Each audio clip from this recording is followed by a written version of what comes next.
ഈ മണിക്കൂറിൽ വരുന്ന മറ്റൊരു പ്രധാനപ്പെട്ട വാർത്ത ബലാത്സംഗ കേസിൽ നടൻ ഇടവേള ബാബു അറസ്റ്റിലായിരിക്കുന്നു എന്നുള്ളതാണ്. വകുപ്പ് പ്രകാരമാണ് ഇയാൾ അറസ്റ്റ് ചെയ്തിരിക്കുന്നത്. എന്താണ് പ്രതിയുടെ പേരിൽ ചാർജ് ചെയ്തിരിക്കുന്ന കുറ്റം എനിക്കറിയണം. സ്ത്രീ പീഡനം. നമസ്കരിക്കുന്നു. എന്നെ അവിടുത്തെ ശിഷ്യനായി അംഗീകരിക്കണം. സ്ത്രീ പീഡനം? അതെ, പീഡിപ്പിക്കപ്പെട്ട പെൺകുട്ടി നേരിട്ട് തന്ന പരാതിയുടെ അടിസ്ഥാനത്തിലാണ് ഈ അറസ്റ്റ്. ഇതെല്ലാം ചെല്ലപ്പന്റെ ഒരു തമാശയല്ലേ സാർ?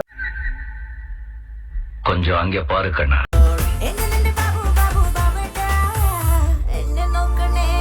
ചോദ്യം ചെയ്യലിന് ശേഷമാണ് അറസ്റ്റ് രേഖപ്പെടുത്തിയത്.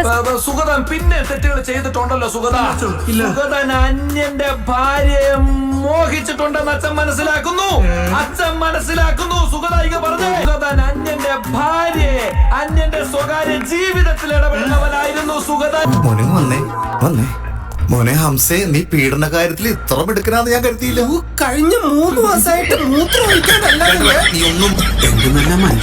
സെഷൻസ് കോടതി മുൻകൂർ ജാമ്യം നൽകിയതിനാൽ വിട്ടയക്കും. കോടതിന്റെ വെറുതെ വിട്ട് കാരണം എന്താണെന്നറിയോ? രാത്രിയോട് തെളിവുണ്ടായില്ല.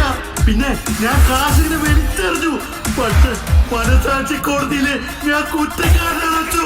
അനൂപ്, പ്രധാനമായും ഈ ഒരു പീഡനം നടന്നതുമായി ബന്ധപ്പെട്ട നടിയുടെ പരാതിയിൽ കേസ് രജിസ്റ്റർ ചെയ്തു. ഇതിന്റെ അടിസ്ഥാനത്തിലുള്ള തുടരന്വേഷണത്തിന്റെ ഭാഗമായി അവർ രഹസ്യമൊഴി രേഖപ്പെടുത്തി.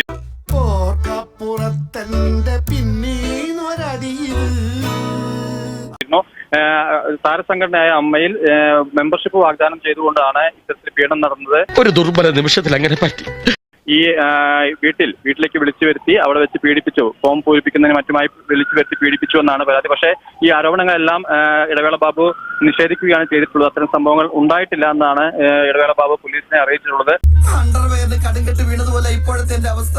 ഈ അടി പിടി വെടി ഇതാണല്ലോ സിനിമ.